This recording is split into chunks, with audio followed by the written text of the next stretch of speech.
The Motor Dream podcast is recorded on Camaragal land of the Eora Nation. It always was and always will be the lands of the First Nations of Australia.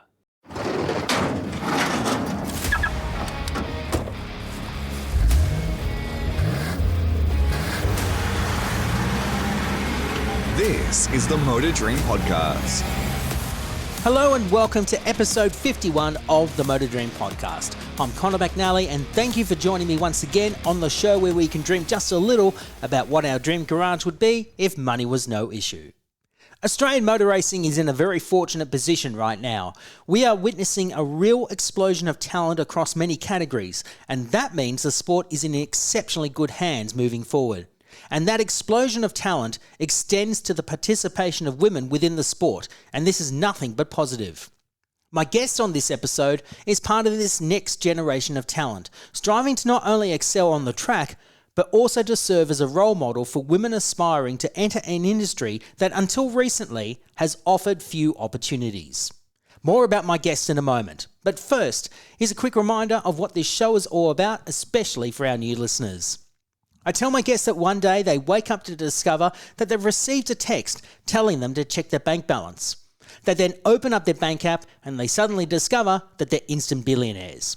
As soon as they discover their newfound fortune, they get an email from this mystery benefactor that tells them that they can spend anything that they like and they can buy any car, bike or machine that they want. But there is a catch though. They are only allowed 3 cars, bikes or machines in their dream garage. It sounds easy, doesn't it? But trust me, as my previous guests have told me, it is very, very difficult to decide what they'd like to have in their dream garage. As always, be sure to like and subscribe to the podcast itself wherever you listen to your podcasts, and be sure to check out the entire episode library if you've not yet done so. There's more than 50 episodes available. Also, be sure to follow us on our socials, which we'll tell you more about at the end of the show.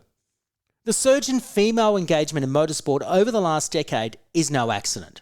While women have always competed in the sport, the level of interest among female fans has skyrocketed, now rivaling and at times exceeding that of male supporters. The surge of interest is highlighted by Formula One's growing popularity, amplified by social media and female content creators, alongside initiatives like the FIA Girls on Track program and the popular Iron Dames campaign in the World Endurance Championship. Furthermore, we now have dedicated female racing series, such as F1 Academy, the successor to W Series, and the FIM Women's Circuit Racing World Championship, which supports World Superbikes. In Australia, we have seen a huge growth of women participating in all facets of the industry. Along with the growth of participation on a competitive level, we've seen a huge boost in participation from an officialdom level. And the FIA Girls on Track program continues to inspire new participants who are keen to find their way into the sport.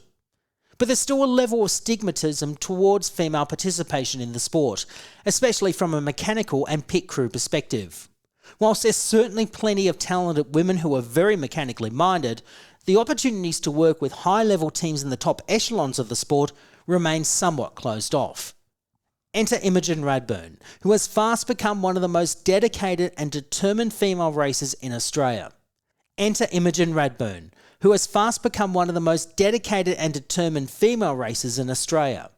Late last year, having attempted to be selected to race in the F1 Academy Series for 2026, the New South Wales South Coast native decided to change her career trajectory and switch to the world of sportscar racing, all whilst going it alone and forming her own race team. She was determined to do things right, and she did them her way. Entering the newly established Mustang Cup Australia series, which supports the GT World Challenge Australia powered by AWS. Imogen took her vision even further by establishing the only all-female team in the paddock, comprising her entire crew of mechanics and pit staff. Her goal was to provide an environment where women eager for an opportunity could truly hone their skills. The response was overwhelming. When she first advertised for female mechanics, she received 70 applicants from talented candidates across the country. Imogen has approached her career with a no-nonsense attitude since her early days in karting. After honing her skills as a teenager, she transitioned to Formula Ford with the encouragement of Supercars full-time driver Cameron Hill, who talent scouted her in the late 2010s. She then subsequently competed in the Australian Formula 4 Championship during 2024 and 25, before accepting an invitation to trial for the F1 Academy midway through last year. Now she is embarked on her maiden Mustang Cup campaign, and she's tackling it with the same no-nonsense attitude that she's had during her open wheeler days. And she has a good group of sponsors and people that are backing her all the way. People like Cameron Hill, who continues to offer mentorship and advice as a family friend, and content creator and media personality Lavender Baj, who has taken Imogen on board as her manager via her Goodbye agency. Imogen has grown up around cars and motoring all her life. In fact, she was born into it. Her family run a transporting business down on the New South Wales South Coast, and she's learned how to operate heavy machinery from a very young age, which has certainly come in handy now that she gets to drive the team transporter to each race meeting.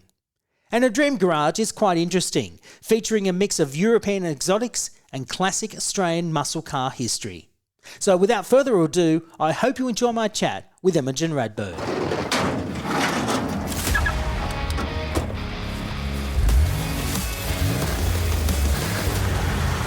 Imogen Radburn, welcome to the Motor Dream podcast. It's great to have you on the show. Thank you so much. It's great to have you on at a very special time coming up in Australian motorsport. The Mustang Cup is about to be unveiled to the Australian motorsport public, and you are about to be a part of it as the only all-female team competing in the Mustang Cup. It's a very exciting time for you, I'm certain. It is. It's a huge year. It's a huge year of opportunities about to open up. And obviously doing the all-female team for the first time in Australia's motorsport history is huge in itself. So really looking forward to this year.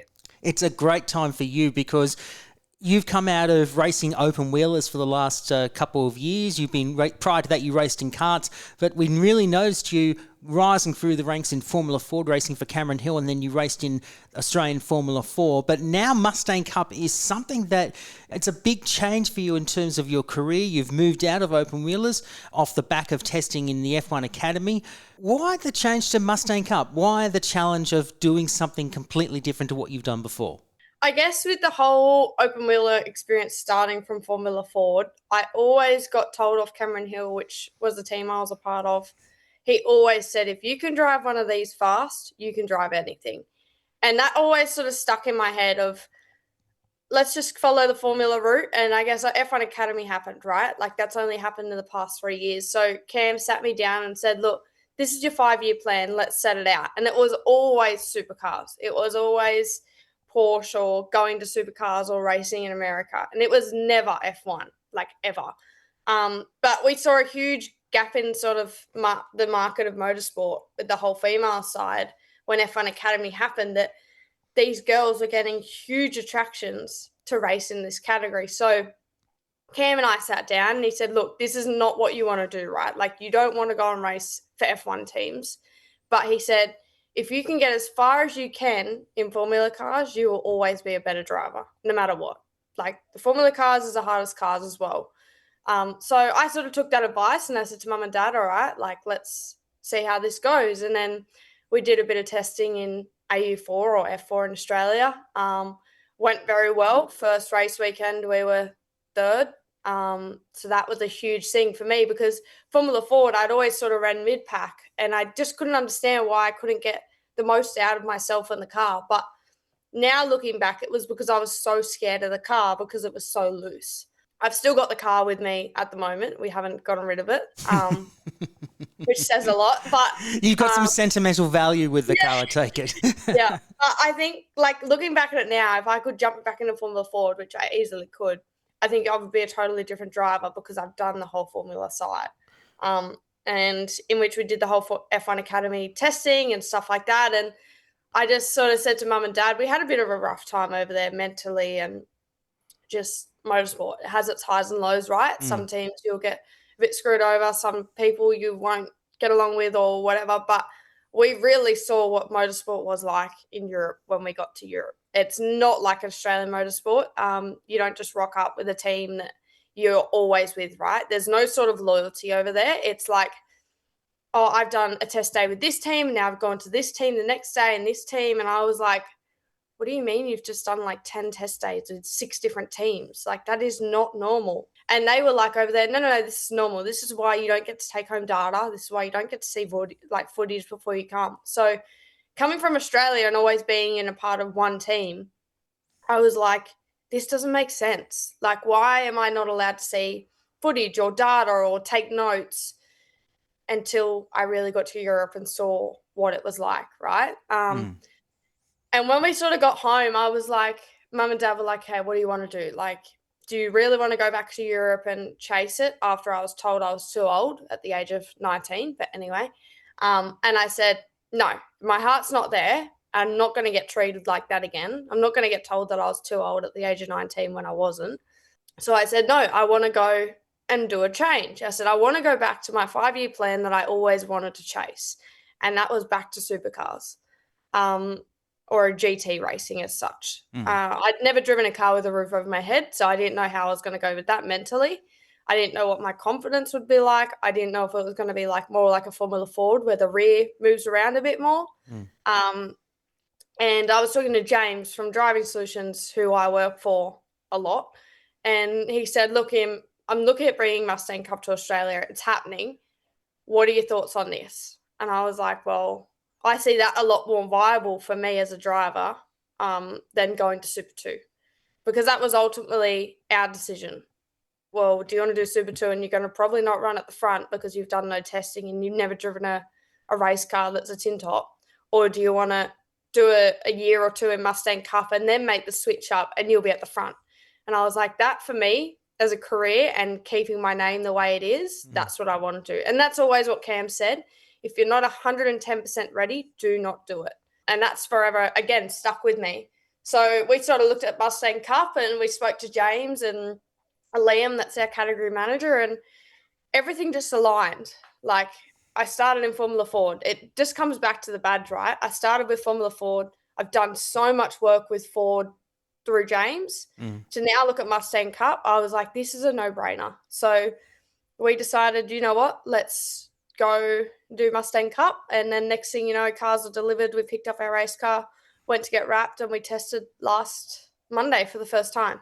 So yeah, it's a huge year. It's a huge pathway that I've done, but it was sort of the best decision we've made. I can see that you're very excited about racing Mustang Cup. What was it like driving the car for the first time last week? Because at the time of recording, that was your first test session. And I guess, the first time you've driven a car with a roof over your head. How surreal was all that? I think it was a big breath of fresh air, especially Sydney at turn 1. In a Formula Ford or in a Formula car, it is so scary. You're flat through there and you do not lift. And if you lift, you've got it like a issue, basically. You're just not holding it flat. And going into turn 1 with a roof over my head, I was like, where's the fear in this? Like, I sort of was a lot more calm and relaxed. And I just knew that I was just sort of at one with the car than sort of going, oh my God, is it going to spin out? Is it going to move around? Because the cars are so light, where these cars are a lot more heavier. But I think the biggest thing that stood out to me with the difference was the ABS braking. I'm not used to that in a race car. I'm so used to just on the brakes, and if you have a lockup, you have a lockup. And that, again, I think was another constant fear of mine, especially in Formula 4, was because you put a green set on and they were so easy to lock up. Where this, I don't have to generally think too much about, I guess, not sort of my brake trace, but sort of how quickly I apply the full pressure, because the ABS is there still. So it sort of gets rid of the full lockups and you go off and stuff like that, and you ruin a whole set of greens. That obviously can still happen, but we are able to change the ABS on how I feel, not just sort of brake bias. So that's a huge thing in itself, I think. But there's just so many differences. Like, I'm driving on the left-hand side. Like, that's opposite in Australia. I'm lucky that I'm just going from the middle to the left. I'm not going from the right to the left. But Formula Ford, that was left-hand drive if you had it in a proper car, right, with the passenger seat, because the gear lever was on my right side. So it was still left-hand drive, theoretically. So I'm very used to that. But jumping from the F4 with paddles to then jumping into the Mustang Cup with a gearbox, like a gear lever, I was like, oh, I need to learn how to do this again. I drive manual on the normal roads, but just even thinking about my timing and stuff like that, these cars do have a rev match, so it does auto blip for you, which is perfect because once again, I would have had to learn how to heel and toe properly because I've never had to do that.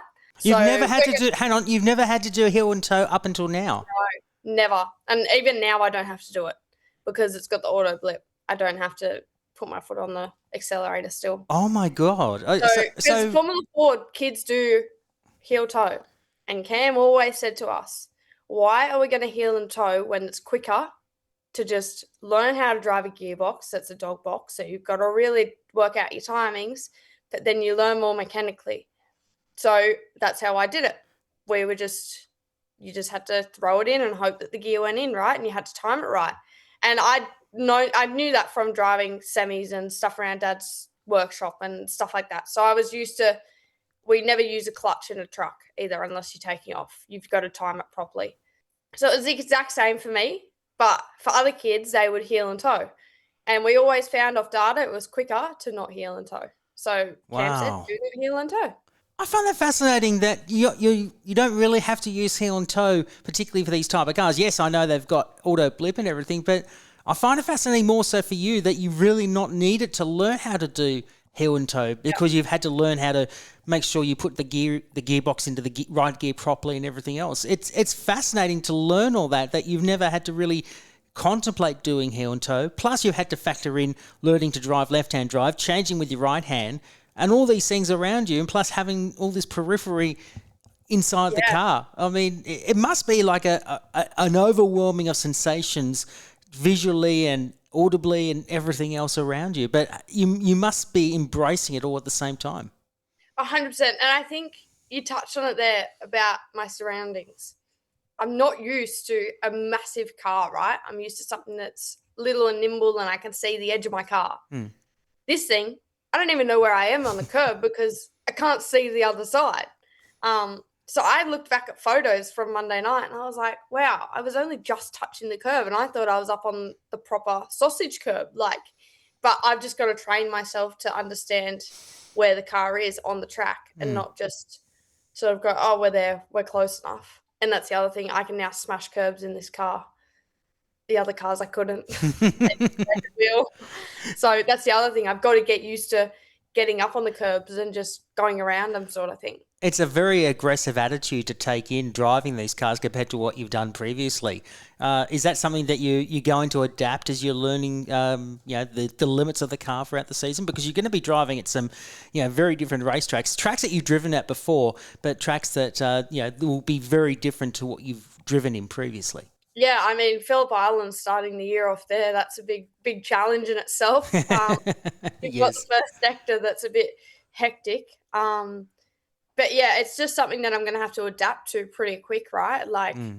I was never an aggressive driver in go-karts. I was always told I was better in heavier go-karts because of how smooth I was. Hence why I probably struggled in the Formula Ford because I wasn't quick enough with my hands. With the F4, I was better because I was smoother. So I guess every car comes with its positives and negatives, but I think with this car, I just need to see where my driving style sort of adapts to as a driver to the car. And then find our challenges and weaknesses and stuff like that from there sort of thing.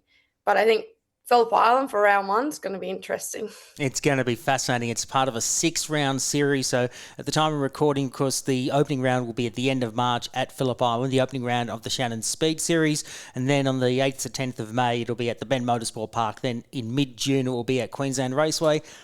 At the end of July, it'll be up in Darwin and Hidden Valley Raceway. That'll be the 24th and 26th of July. Then on the 18th and 20th of September, it'll be Sydney Motorsport Park, your home track.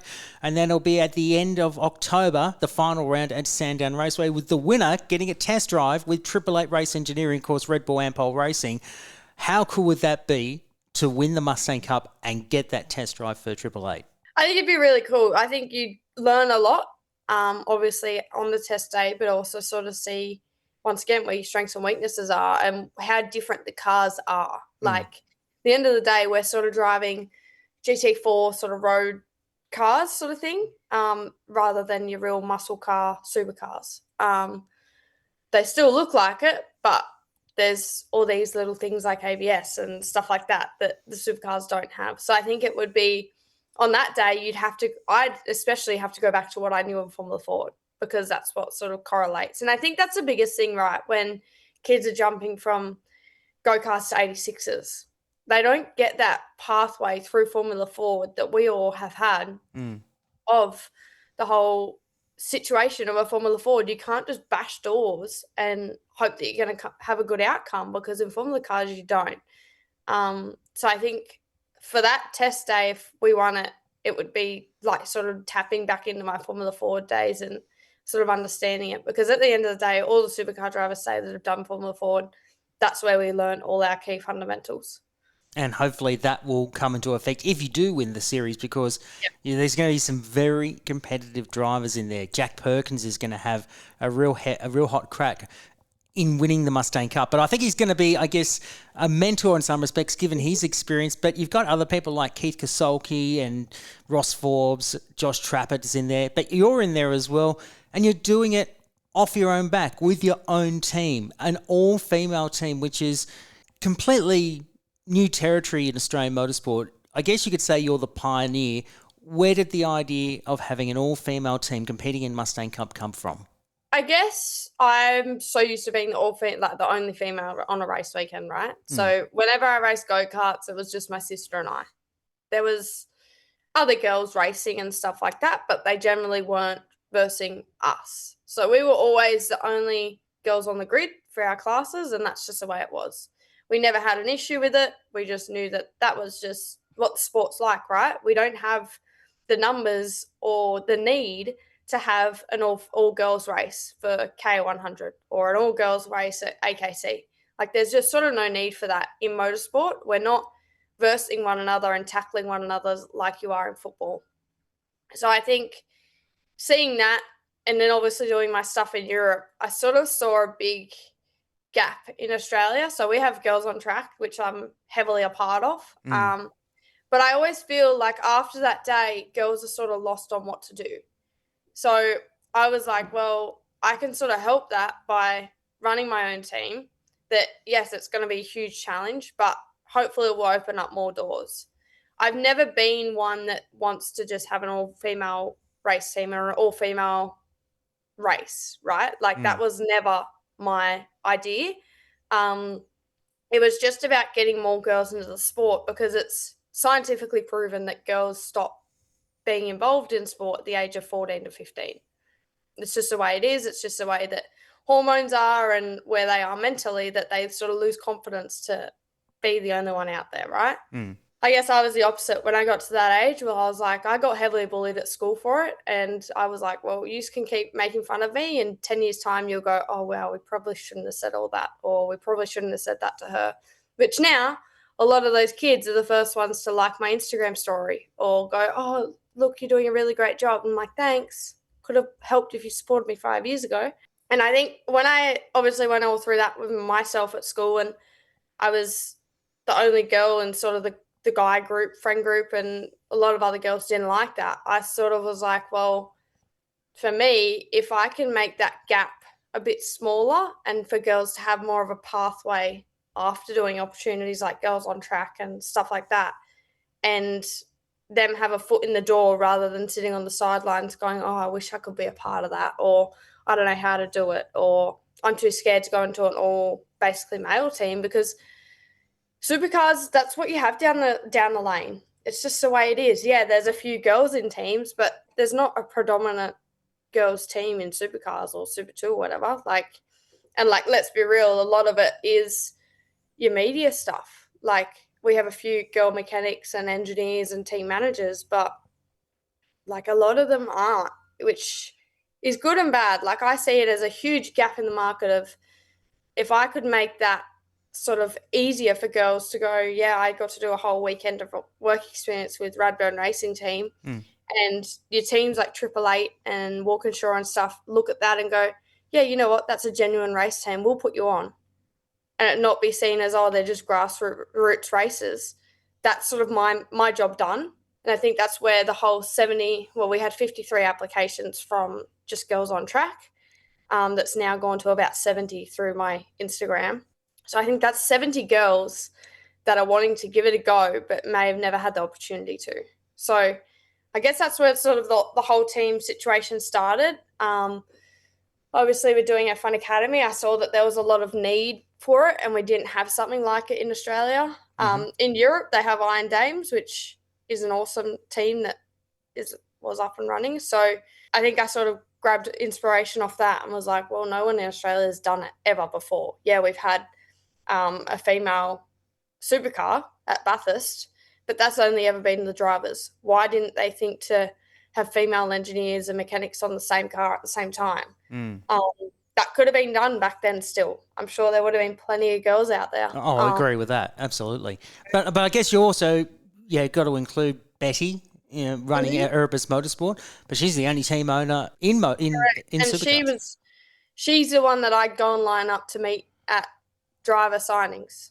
I wasn't lining up back then to meet the race car drivers. I was meeting her to go, like, how have you done this? Because no one had done it, right? Like, they were all males that basically ran teams or owned teams, and they do.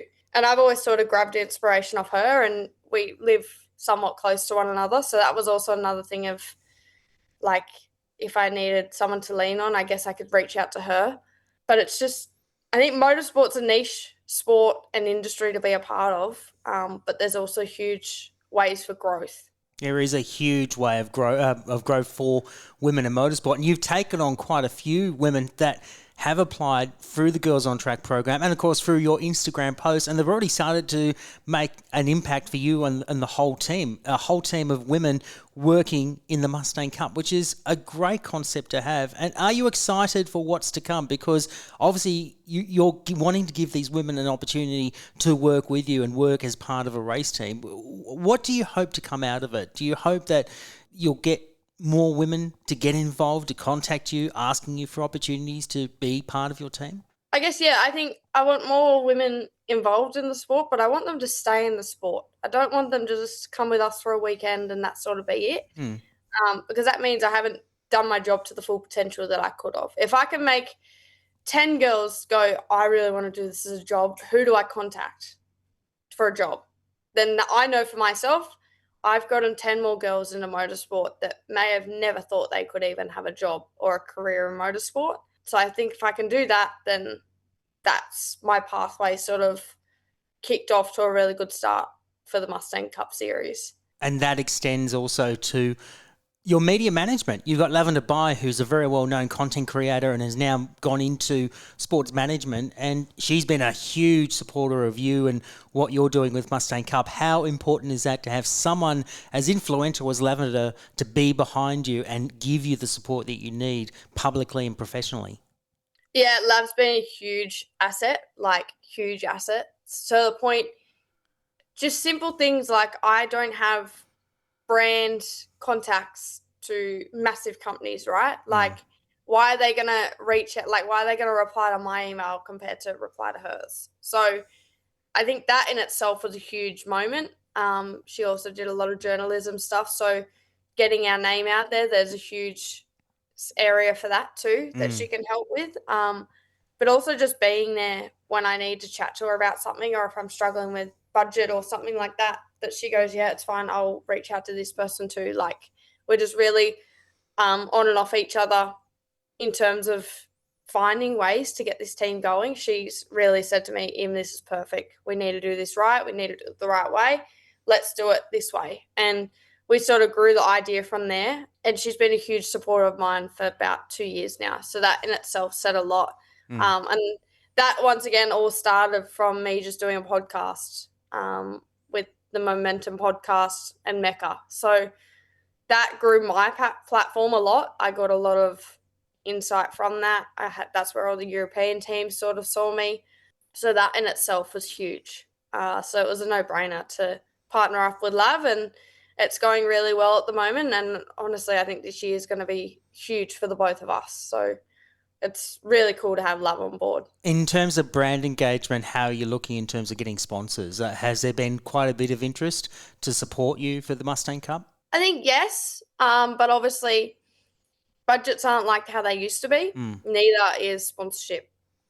So I feel like back in the day, people could like have 300 grand on their helmet, right? Now you're struggling to get branding on the cars. Sydney, I reckon there was like half the field in Super 2 with plain doors. And that said to me right there, I'm not the only one struggling for budget. It is also the brands. We see a lot of influencer days and we see a lot of brand activation days, and that's the way that their money for marketing is being spent these days. It's not as such, let's have a race car. So I think it's really finding the right brands that align with the race team that want to be on there all year. But it's super hard. Like, you're not asking for $500 or $5,000. You're asking for upwards of $15,000 to $100,000. So that for brands is huge. I get it from a business point of view, but as we always say, at the end of the day, products don't pay our bills. Of So course. we need to find budget. Money-wise, a lot of brands want to give us products, which is amazing and we're so thankful for. But at the end of the day, money pays the bills, not products. So that's the hard bit, right? Finding that fine line between it all, but also just continuing to make the cold call. Like, I get hundreds of no's a week, but I may get one yes. So we just have to keep pushing, and that's where Love sort of helped me as well, reaching out to brands like Nook behind me. That wouldn't happen without Love's help. So just little things like that. I love it. So it's like a little mobile sauna. Is that what it's about? Yeah, so it's an at-home sauna. Nice. So instead of me having to go to the gym and pay $25 for a sauna session, I just have my own sauna behind me that I just turn on about 15 minutes before I want to get in. It's beside my sim, so I can do sim session into the sauna and then stretch after. So it's like really that whole giving me the correlation of what it's like to drive a race car, or I can even get in the sauna before and get myself fatigued and then do a sim session to correlate to what it's like in a race car, right? Yeah. Which For me, that was a huge step from formula cars to tin tops. On Monday night, I was literally dying. I was like, I've done that many sauna sessions and I'm still not adapting to the car. Mind you, we're not running cool suits or waters. But I said to Dad, we're going to have to look at that. Like, because in Darwin or Queensland, I'm going to be ruined. And our races aren't 20 minutes, they're 40 minutes. So it's a long stint. And that's no pit stops or co-drivers. So, I mean, that's what GTs and GT4s are doing, or an hour race. But, yeah, I think it will be a huge adaptation. But the whole Nook sauna, it was like a no-brainer to have them on board and to partner up, was because I was like, that's a huge thing I'm going to need help with. So having it at home, it stops me from also going, oh, I don't feel like going to the gym today, or I don't feel like going for a sauna. It's like I can literally be laying in bed like I was yesterday afternoon and go, oh, I haven't had a sauna yet. Just turn it on, sit in there, do all my emails or whatever on there, or I can literally just set up my computer here and then put an old race on or whatever to learn tracks and stuff like that, because we're thinking about getting a big TV on the wall that will swivel as well so we can see it, and it's got speakers and stuff in it. So it all connects to one another. So that's even more handy. I love your dedication already, that you're preparing yourself for what is going to be a big challenge for you. But I guess it's something that you've been preparing yourself for a long time, because you've obviously had a passion for motorsport. And I guess in some ways you've had a passion for cars as well. Where did that love of both cars and motorsport come from? Where did that little bit of excitement spark for you? Growing up around transport, that's where it sort of all started, right? Like, Dad has 50-odd trucks that go up and down Australia's highways every single day. So that's where it sort of all started from. I was always in convoy for kids at 3 a.m. with Dad once a year, with my sister and my mum as well. And we'd go and do convoy for kids in Wollongong. And that, I think, really sparked it as well, like just being around the trucks all the time. I grew up in the workshop. The day after I was born, I was at work with Mum and Dad because they run their own business. It's just how life was. So I grew up getting my hands dirty, trying to undo a semi-tire with a rattle gun and literally rattling myself away from the tire because I couldn't hold the gun with pop. So I think that's where it all started. Wanted to race motorbikes. Mum said no way. We had a golf buggy when we grew up. So Dad was karting golf buggies and they said, oh, I'll take one for the girls. And definitely wasn't battery operated. It was petrol operated, so it went quick. But we used to do jumps in it. So we had our own motorbike track at home that Dad would forever keep building higher and higher and higher, and it would do Mum's head in. But we ruined all her garden mounds as well at the front of the house, so everyone just knew it was us. Many great cables off this gold buggy, but instead of being in trouble and having Mum and Dad go, "Oh, we're taking your iPad away," it was the keys are gone and you're not getting fuel for a week. That was for motorbikes and the gold buggy. So that, I think, really started the whole car situation. Dad had always had old cars, and obviously he grew up with having a VL that we still have. So I think that's really where it all started. We always used to complain to Mum and Dad and be like, "Why do we have to stay home and clean the shed this weekend? Like, why does the shed just not stay clean?"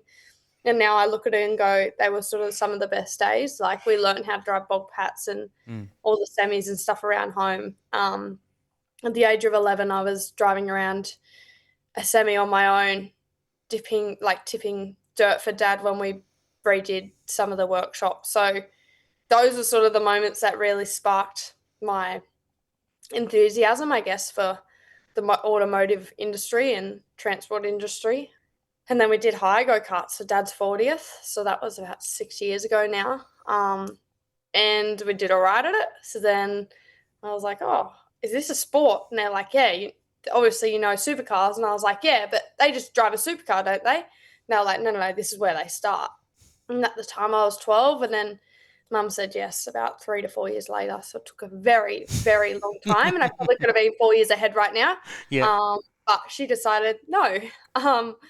And then my sister drove a golf buggy down a go-kart down the driveway, and next thing you know, I was in tears, so happy that I got to have a go-kart finally, which then, stemmed to 2 state titles and multiple championships won. And then Cam Hill was just standing on the sidelines when I got taken out at my 3rd state title. I was about to win, and he said, "Come drive a race car." And I was like, "No way, no thanks. I don't want to step in that thing." And he's like, no, just do one day. And I was like, "No, not interested. I hate F1. I don't want to drive a Formula car. Like, what are you thinking?" He's like, "Just try it." And I was like, "Yeah, rightio." Then we did the day, and now look where we are. Exactly. How big of an influence was Cam? Particularly at that early stage in your career, because we obviously know he's gone on to do some great things, racing in supercars now for Brad Jones Racing. Prior to that, he was with Matt Stone, but he had his own team and did it off his home back too, and was very successful in Formula 4. But he obviously has been a great influence on you and your career. He was huge. I still can't thank him enough for what he's done for my career and me as a person too. Like, I guess the early stages of Formula Ford, I didn't realise how serious I sort of needed to take it. It wasn't just a weekend sport anymore. He really took the time to sort of get it into my head that this stuff costs a lot of money. Everyone's doing their absolute best. We're not here to be around the back sort of thing. He said, "If you want to do this as a career, you need to do it properly." I was like, yeah, rightio. And then 6 months later, he come back to home, sat me down for like a 2-hour conversation. I'm in tears. And he said, "Do you want to do this as a job or not?" And I was like, "Yeah, obviously." And he's like, "Well, you need to do this many hours on the sim, this many hours on media, this many hours chasing sponsorship. And then you need to fit time in for school." And I was still at school at this time. He was like year 10.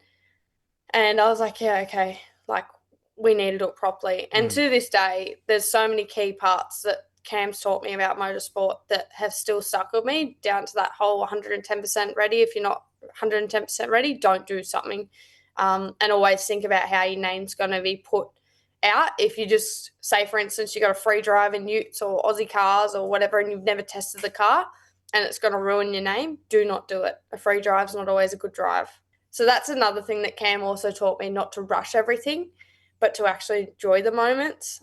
But even still, I don't race with him anymore, but there's still such a huge impact that he has on me all the time. Like, I can pick up the phone and say, "Hey, I'm struggling with getting this door sponsorship. How can I change my way that I'm talking to sponsors or potential sponsors, or how can I give them a bit more value?" Like, he has so many years of experience, and even down to the team stuff. I didn't realize, obviously I knew how much there was into running a team, but it was simple things of like, debrief sheets. I've now got to make them.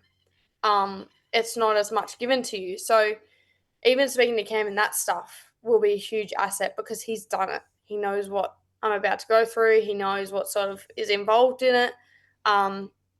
But also picking up the phone and going, hey, Cam, I'm struggling with this. Do you think that this could change the car or XYZ? Like, he just is honestly the biggest asset that I've ever had in my motorsport journey, and will continue to be. Like, simple things of you just feel as at one with their whole family. Like, I went to his sister's wedding. I went to his wedding.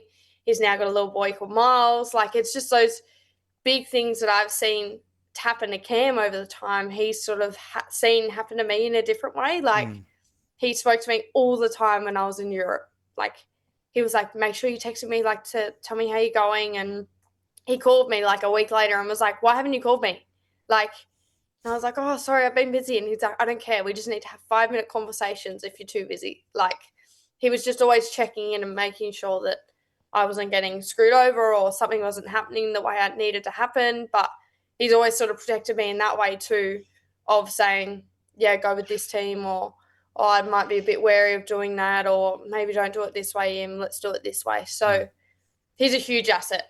And I think being able to have him as a mentor for the past 3-4 years is huge, and it will always sort of impact the way that I sort of am as a person, but am in motorsport. And I now can still walk down to now the BJR garage and go and have a chat with him and tell him how I'm going and see his whole family as well, because Colin and Helen, his parents, had a huge impact to how I did things too. Obviously, Colin was my main engineer on the Formula Ford, and he's the most smartest guy I've ever met. Like, the way he does things is unbelievable. Like, we would be at dinner and he'd be like, oh, what are we struggling with again? And I was like, oh, having this sort of imbalancement in the car. And he's like, okay. And then 3 hours later, he'll be laying in bed and think of it and go, no, I need to do this.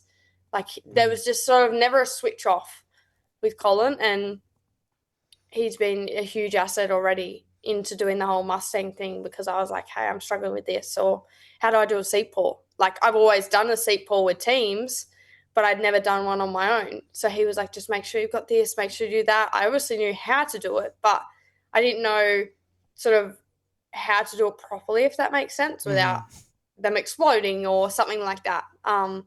So, yeah, I think the Hill family as a whole has had such an impact on my family and my career. I love that. That's a really, really good story. I want to ask you about your parents. Do they feel glad in their decision that you decided to go down the 4-wheel route instead of the 2-wheel route and do motocross? Oh, God, yeah. I think I would have been in hospital with half my limbs missing if I'd done the 2-wheel route, because, once again, I had no fear of motorbikes. Do you still ride? Very glad. Do you still ride motorbikes? No, I'm banned. Oh. Mum and Dad say I've spent way too much money and I've got too many commitments for me to fall off and break a bone, because it's happened, right? Like, we had go-kart state titles the weekend before, and we were at our family farm that we all go to with our friends. And I decided to not get the motor service because I was like, no, it's fine, just one more weekend, and then it goes away for half a year. And I definitely should have, because then my motor seized up. And next thing you know, I tumbled over the handlebars 3 times before go-kart state titles that I won. But Dad was like, never again, like, you are banned. And I was like, okay. Because once again, I had no fear on motorbikes. Like, I had less fear on a motorbike than I do in cars, which is wild. I couldn't care less how I rode a motorbike, but driving a car, I don't know what it is, but there was more fear in that than motorbike. So I find that fascinating that you have more fear being in a car than being on a motorbike. Are you getting over that fear? Yeah, I think so. Like, the more laps you do, obviously, the less it goes away. But I don't know if it's because you're strapped in and you can't fully get out if something major happened. But motorbikes sort of just fall off and you're off and whatever. You sort of reassess when something goes wrong. Because when I did that, they thought that I'd done something to my neck or my back because I couldn't feel my legs. That's like, God, you've just done this to yourself. But I think it will slowly just go away. I mean, it's always better to have fear, right, than just think that you're unstoppable and next thing you know, you're riding off a car every weekend. Don't think anyone wants to see you ride off a car because, I mean, a Mustang's not cheap. No, correct.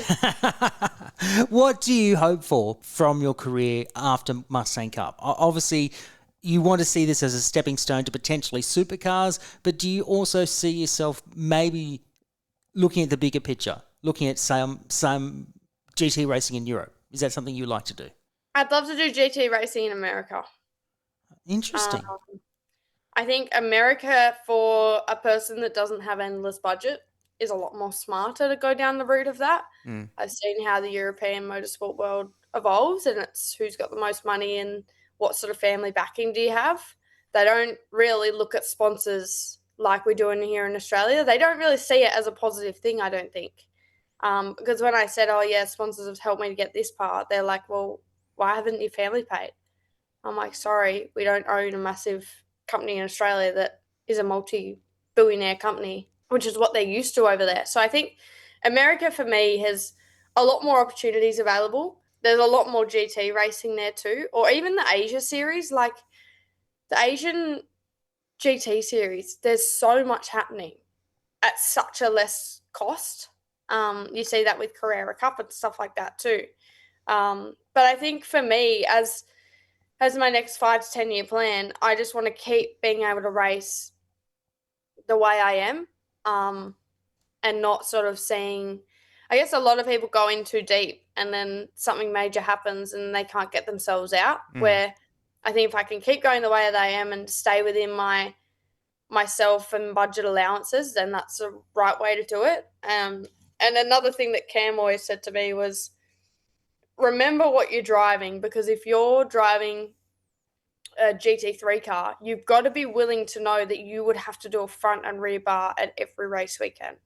And that's going to be X amount. If you cannot afford to do that, do not race the car.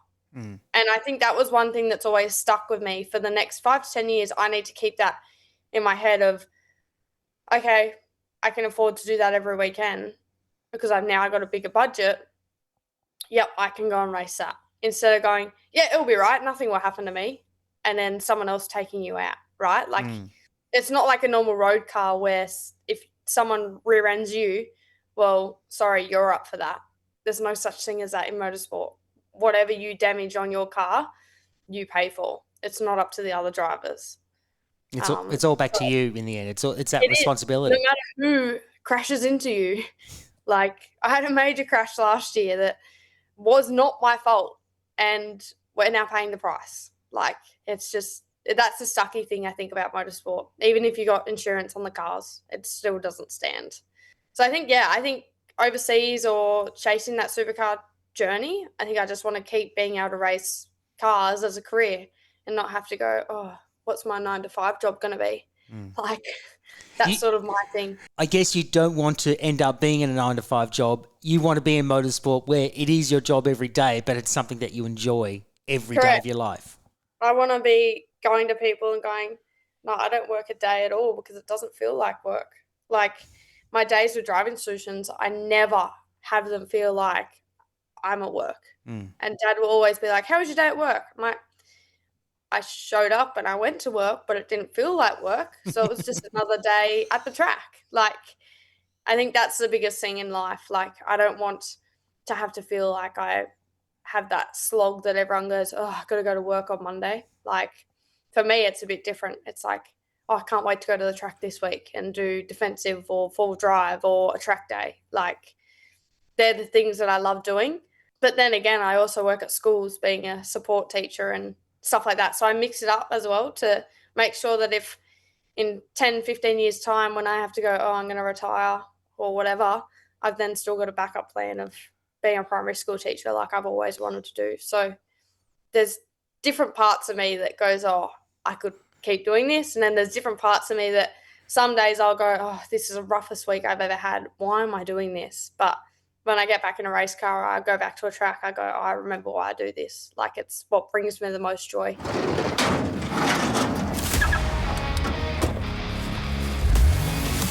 This is the Motor Dream Podcast. All right, Imogen, we know you love motorsport. We know you love cars. You definitely grew up in a transporting family, obviously, so you've been around machinery for a very long time. So it's a given, but given that you've been doing it for many, many years. But I want to know a little bit more about what makes you tick as a motoring person. So I want to start off by the first car or machine that you drove. First car, probably one of the farm cars. Okay. We started driving them when we were 4 years old.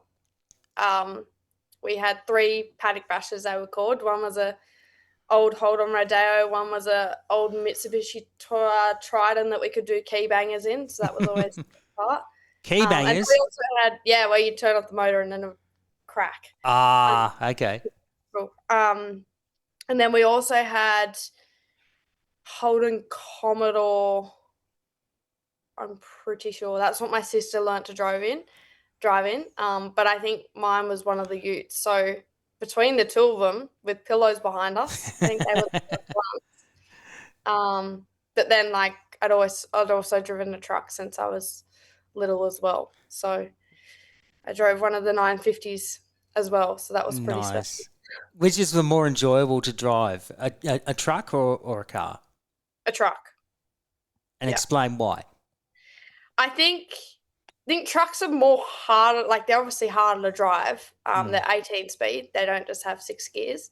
You've got high and low gears. But you've also got to be a lot more aware in them because people in their cars, they don't realise how big the blind spots are in trucks. So you've a lot more alert in them, I find, than you would be in a car. I think in a car, like I personally can get fatigued pretty quickly when I drive up and back from Sydney all the time. Where in a truck, I feel like you're just a lot more not fatigued because you've got to focus on so many different things. So I much prefer a truck. It's a bit like driving a manual and auto. I get really tired in an auto, but put me in a manual and I'll stay awake. Yeah, it's very interesting, isn't it? I think we've become more lazy driving autos now, whereas if you're in a manual car, you can't be lazy. You've got to be very active all the time. So, yeah. What about the first car that you've owned? I own a Mitsubishi Lancer. So a 2017 one that I bought when I was 15. I didn't even have my L's yet. Oh, wow. So I was always a savvy saver and still am. I refuse to sort of spend money yet. I'm in motorsport, which is ridiculous. But put my savings on a screen and people would be like, how do you do that when you don't even work a full-time job? But somehow I make it work. But yeah, Mitsubishi Lancer 2017 model that I've still got. You still got it? I really want to get rid of it, but mum and dad are like, why are you going to upgrade to something when you drive A to B and it gets you to Sydney every week? I'm like, yeah, I know, but it's just not fast. It's not loud. And it was always, oh, you're still in your Ps. Like nothing will be legal to drive where now I'm off my Ps. I'm like, oh, I really want like a RS3 or something like that. But that's not being realistic.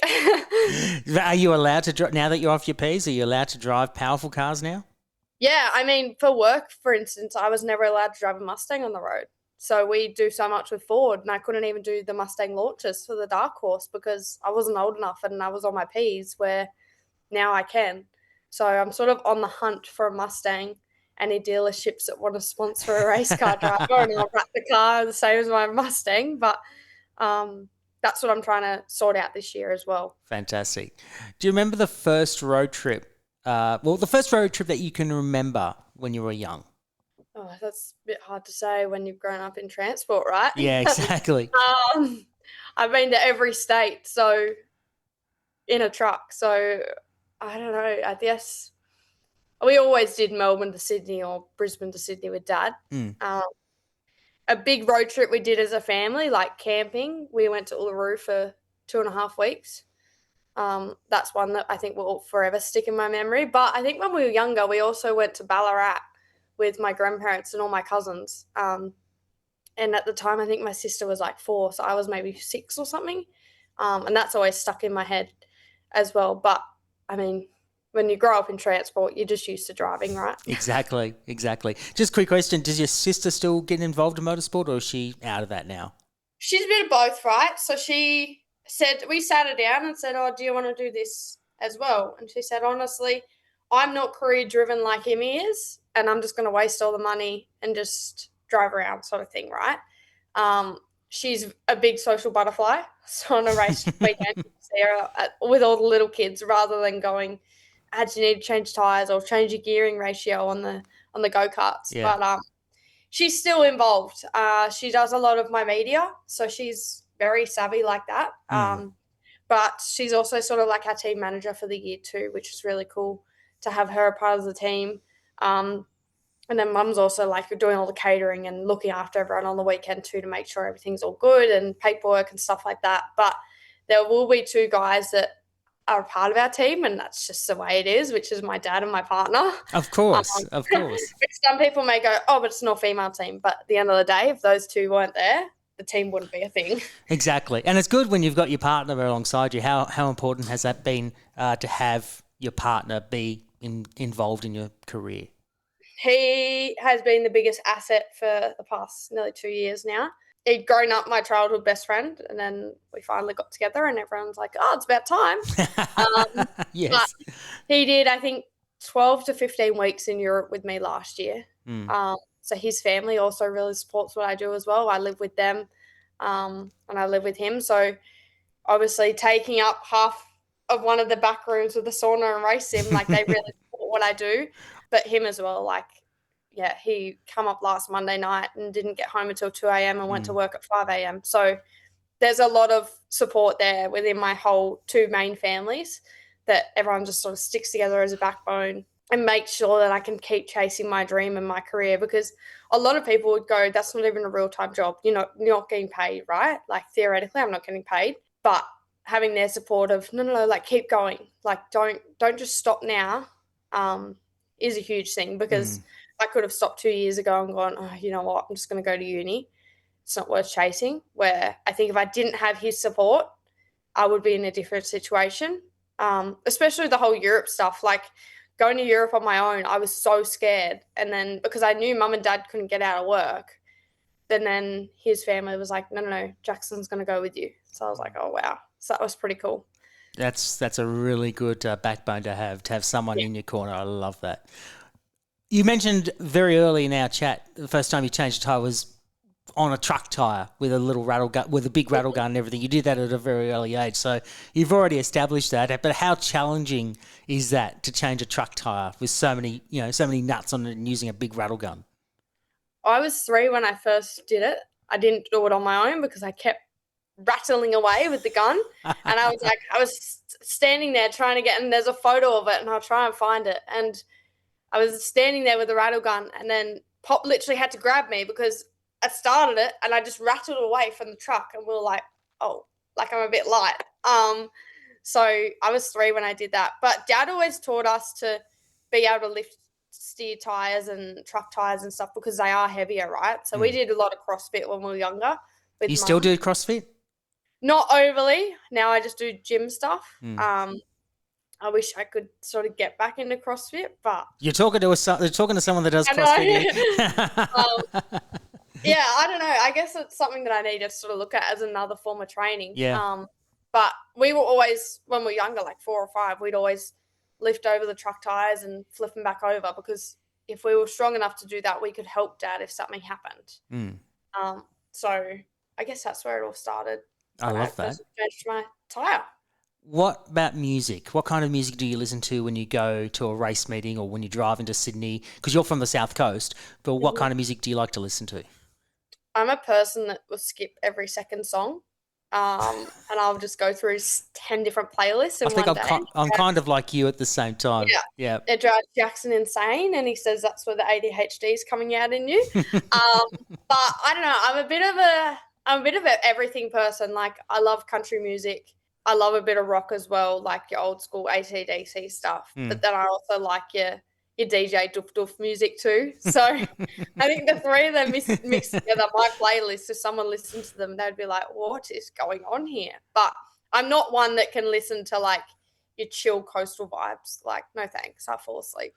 I've got to have the absolute stereo blaring in my car, which does everyone's head in. Do you wear the headphones, like your Beats headphones, when you're trying to get into the zone before a race, or are you needing? I think it depends, right? Like, if I'm got time, I will sit down and do some stretching and have headphones on. But if I don't have time, I'm just like on the fly. Like I've just got so much energy. It's not funny. And I'm also not a driver that will do a coffee shop before. Like that's disgusting. I don't know how people do that when they do the espresso shots. No thanks. I'm not an F1 driver. Okay, so question then, do you like eating in cars? Is that a yes or a no? Yeah, I think because I drive so much doesn't mean my car's clean.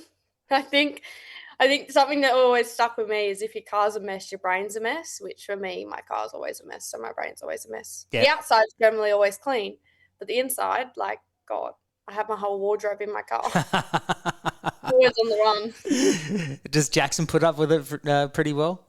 Yeah, I mean, his car's gotten messier since I've been around, so that's a lot. It explains a lot too with the Parramatta jersey in the background also. It's funny because I don't know where the whole NRL thing comes from. He was a union player. Really? Not NRL. So I think NRL is his dad's side, but his dad has like 10 different jerseys. We've got a Manly Sea Eagles one in front of me. Oh. So I don't know which team everyone goes for. I think it's just whoever's playing.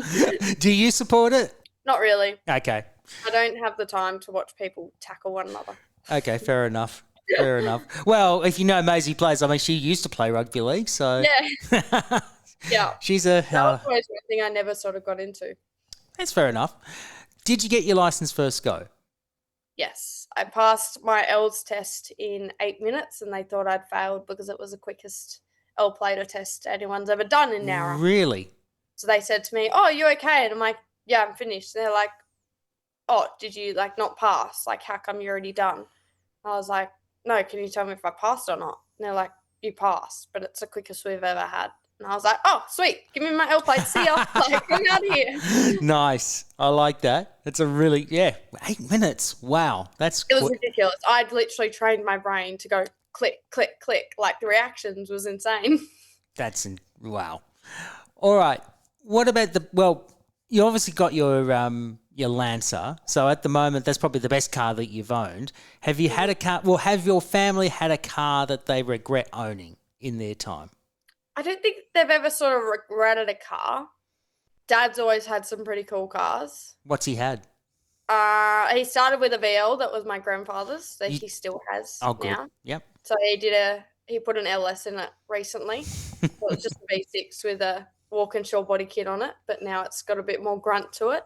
But then we've also got like VKs, HRs, VK Brocky. Oh. Got a matching HR to Dad too. So there's some pretty cool cars that I've grown up with. Mum had I think it was a Subaru Forester or an Outback when we were younger. Then she moved to an Audi Q7 and had 3 of them. So Mum and Dad are very they like their brands. So your dad's a Holden fan. Yeah, hence why when I went to Ford, Dad was like, "Oh, you're lucky that the Mustang's all right. Otherwise, I don't know how I feel." Hey, you're lucky that Holden's not really a thing anymore. It's more GM. It's Chevrolet now. Oh, geez. Yeah. He would have been heartbroken if he saw you rock up in a Mustang and he still had his Holdens. He would have been like... But it's funny because he's now got an F-150. Really? So he's not one of those dads that are like, "Nah, not the other brand."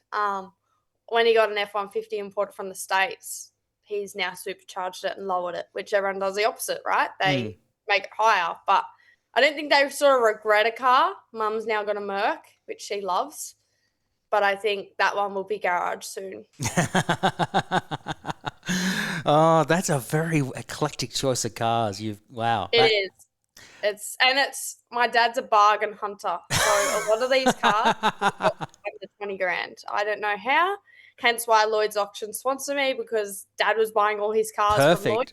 And I was like, "Can you guys sponsor me?" And they're like, "Oh, yeah, we'll have a look." And now they've been on for 5, nearly 6 years. And they're sponsoring you again in Mustang Cup, which is good. Yeah, which is cool. Fantastic. So, had a big part. What's the best road trip that you've been on? Road trip, I think, was Uluru. That was a huge 2.5 weeks that we did. I think that was the best one that we'd done. We just went with all our family friends and we stopped along the way and did the whole Uluru thing and then came home. I think that was the best road trip that we've done as a family. What about when you were in Europe, when you did the F1 Academy test? Did you do any driving through Europe? Not really, because we couldn't hire a car because Jackson was under 25 and Oh, you my are. fees. So we didn't do much traveling over there. And honestly, we were too flat out. But we got to learn London pretty quick because we could only catch trains everywhere. So we just went to London so much. You did the tube. Yeah, we did the tube everywhere. It's great, isn't it? Even to Silverstone. That was a long way. That was a very expensive train ticket. Oh, how much are we talking? $500 there and back. Oh, For like an hour and a half train ride. that is expensive. Wow. Yeah. And that was all because I had to meet a managing company because I thought the whole European thing was sorted. It didn't happen. So now looking back, I was like, oh my goodness, why did we pay for that? That's one regret there. Doing it. Yeah. Yeah. All right. Who taught you how to drive? I take it your mum and dad? Yeah, Dad taught me how to drive and he taught us manual straight away rather Fantastic. than, Is your car And he always said our first cars would have to be manual. good? So I was about to ask you, is your Lancer a manual? Yeah, it's a manual. My sister got a auto, but she didn't want a manual and she's pretty stubborn, so she got an A. But she's got a Ford as well. She's got a little Ford Focus that looks like an RS Focus, so it's a pretty quick car. Yeah, they are nice. I've owned an XR5. They are fast. Very, very fast. Okay, what about pet peeves, like things like stickers on cars or aftermarket add-ons and the like? Yes or no to those? Aftermarket, I think yes. I think something that really annoys me is when someone goes and gets an exhaust done and it sounds like really bad. Like, it's like, why did you do that? Like, it literally just sounds like you're doing when people crunch up a can and they blow into it and it sounds really yeah. That sort of annoys me. And I think the other pet peeve is when people sit in the right-hand lane, like get into the left. You're causing a danger on the road. I agree with that. I definitely agree with that. I've been in that situation before. I'm like, what are you doing? Just move. Yeah. Just move. That infuriates me. All right, and last question. Do you name your cars? Yes. We've called my Formula Ford, thanks to Jack LeBrock, Sophia, because that's what he had it as. My F4 I didn't really name. My Lancer was called the Buzz Box, but now everyone just calls it the Lancerghini. Lancerghini, I love that. We've called the Mustang the Bobmobile because it was an all-girls team. We had to have like a guy's name, so we said Bob, and then I was like, oh, it's a Bobmobile. Bob. I love that. We were like, what's something we're going to be able to just go, Bob, why did you do this? Like, if something happens. I think you've got to emphasise the Bob. You got to do what Rowan Atkinson does. You'll call it Bob. Yeah. And that's like the Bobmobile. That's I like that. Bobmobile. I love it. That's I think in anyone that watches the broadcast on Fox Sports and KO and of the Speed Series and they see your car, they say, oh, that's Bob there. That's Bob. Yeah, exactly. That's really, I like that. Bob. Yeah. Okay, Imogen, this is the reason why we got you on the podcast. Mm-hmm. You wake up one morning and you're about to head to Sydney to go to work for the day for Driving Solutions or getting the car ready for the Speed Series round. And as you're about to leave, you get a message that says, check your bank balance. And you think, oh, come on, this is some kind of scam or something.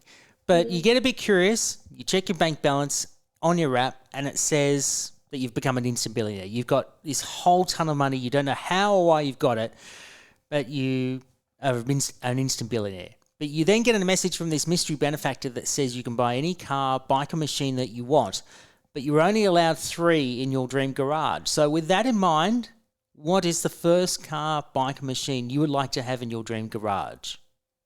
A green GT3 RS that's blacked out.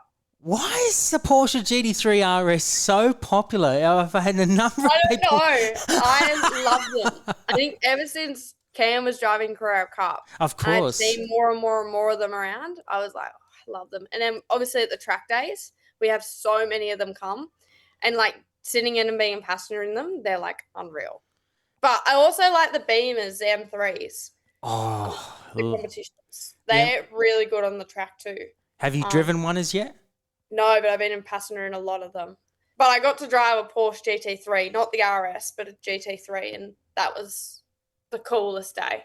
So I think that's why it's stuck with me. I can totally understand that. And I mean, if you're looking to get one with plus on-road costs, you're looking at around $537,000 for a GT3 RS. So I can definitely understand why people love them. Yeah, they're such a cool car. I think you're now the 12th or 13th person. I've lost count on how many people have said a Porsche GT3 RS, but that's like everyone says it. It's like, yeah. It's my dream. This whole dream garage thing is like it's going to become a Porsche obsessed garage. Yeah. When I was younger, I always wanted a GDR. I always wanted a GDR when I was younger. A Porsche or a Nissan? No, Nissan. Oh, the Nissan GDR. We're talking which one? The R32? R34s. The R34. Ooh. Yeah, I don't know. I think it was a YouTuber I was watching at the time, like Tanner Fox or something. Everyone would go, oh, my God, as if you watched him. But, yeah, he had one, and I used to love it. But I think now growing up, I'm like, no, I want a Porsche. What about the second car? What would you like? I guess I've always called it a mum car. Is like a little GT3. Not a GT3, an RS3. An Audi RS3. Oh. Yeah. Just because it's like a little buzz box. It's like a cool soccer mum car that's not a Kia Carnival. Hey, they're nice cars though. I know they are. They're a bit flash for what they are. Very good for what they are. I mean, we've seen them in TCR Australia and TCR Worldwide, but geez, they actually go very, very hard. They're actually a fun car to drive from what I've seen. Yeah. So have you had a chance to drive one as yet? No. Okay. But you would like one? Yeah. Ooh, okay. Well, they're based on the Audi A3, so that's totally, yeah. But we're looking at, it's a four-door sedan. It would be with a quattro all-wheel drive system producing 294 kilowatts, about 500 newton-meters of torque, and the acceleration is 0 to 100 in 3.8 seconds. It's powered by a 5-cylinder motor. Like 2.5 5-cylinder. And Audis are legendary known for their 5-cylinder motor. So I can totally understand why you would want something like that. I think it's just a little fun, nimble car that's you don't have to stress too much about how low it is or stuff like that. Like that's one thing that I feel really catches Dad out, for instance, because his car's so low that going up driveways and things like that is a bit of a catch-22. It is a catch-22, but I mean, when you look at how nice it is, my goodness, it is so good. And it shares the same platform as the VW Golf as well. So it's not too bad at all. I like it. Very, very nice. Last dream car you would like to have? I think going old school. Yeah. Maybe like a Tirana or something, just something with a bit of oomph. Ooh, are we talking like A9X or the L34? I think A9X. A Tirana A9X. Yeah. I think just something different, like in a dark green. My partner's got a dark green Premier, and it's pretty cool. But yeah, I think a dark green Tirana would be nice. That. It's nice and loud and has a bit of front to it. Yeah, pretty cool. Very nice. The A9X was only 405 of them made. 305 of them as sedans, 100 of them as hatchbacks.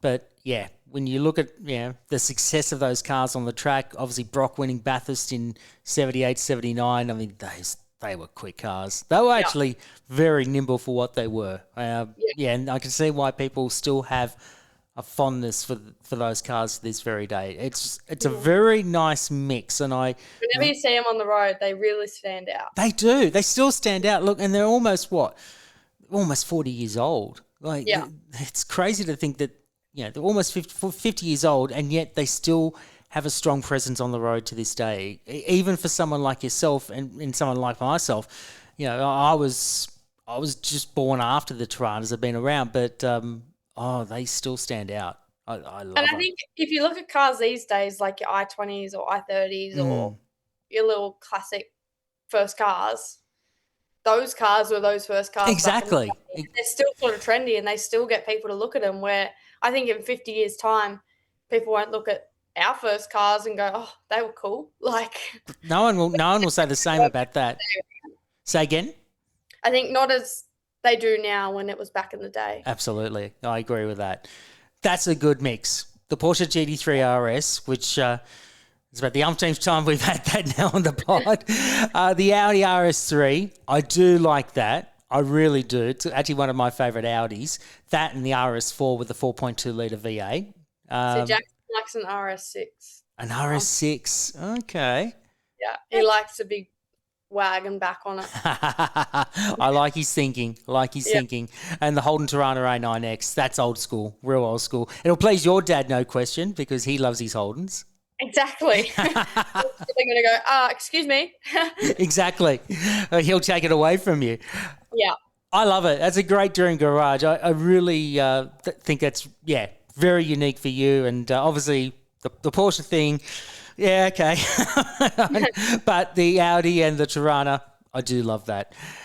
It's been great to have you on the pod. Thank you so much for coming on. And I know we've been trying to get you on for a little bit because you have been a very busy person, and I now know why, because you've been putting so much effort into this Mustang Cup campaign. I really hope you go so well, and we'll definitely be watching with keen interest on Fox Sports and KO Sports when the Shannon Speed Series gets underway at the end of March. Congratulations, good luck, and we wish you all the best for 2026. Thank you so much for having me.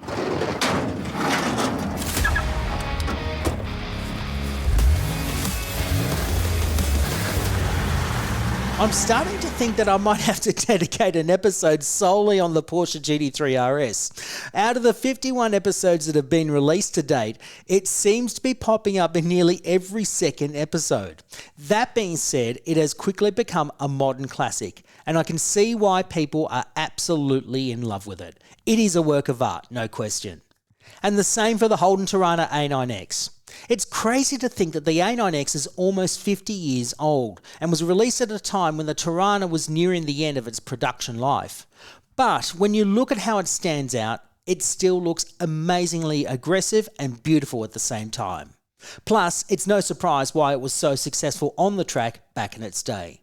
A well thought out dream garage by an incredibly talented woman who definitely has a huge future ahead of her in motorsport. Now, since the interview was recorded, Imogen's Mustang Cup campaign has gone quite well, establishing herself as a regular top 10 finisher. In spite of an inauspicious start to her campaign at Phillip Island, Radburn has managed to claim 4 straight top 10 finishes in the last 4 races held at the Bend Motorsport Park and Queensland Raceway, and currently sits 6th outright in the championship with 3 rounds remaining. My profound thanks for Imogen for agreeing to come onto the show, and we wish her well with her Mustang Cup campaign. You can follow her campaign in Mustang Cup Australia, supporting the Shannon Speed Series exclusively on Fox Sports 506 and on KO Sports. You can also follow her via her website at imogenradburn.com.au, as well as her socials on Facebook and Instagram. We've put the links in the show notes, as well as the Motor Dream Podcast website. The address to visit the show is themotordream.com.au, where you can listen to past episodes, find more information on each of our guests, and also on the show itself. You can find us on Facebook and Instagram with the handle The Motor Dream, and you can start a conversation about your dream garage by using the hashtag The Motor Dream, or drop us a line on what your dream garage would be, or leave us some feedback on the show itself. Our email is themotordream@beastproductions.com.au. Lastly, make sure to like and subscribe wherever you listen to your podcasts, be it Apple Podcasts, Spotify, Amazon Music, YouTube Music, and you can now find us on the Podbean and iHeartRadio apps. Thanks for listening, and remember to drive or ride safely out on the roads wherever you go. We'll be back for another episode in a couple of weeks' time, where my guest is New Zealand-born Super 2 driver Anton Hodson. Until then, we'll see you next time on the Motor Dream Podcast. Bye for now.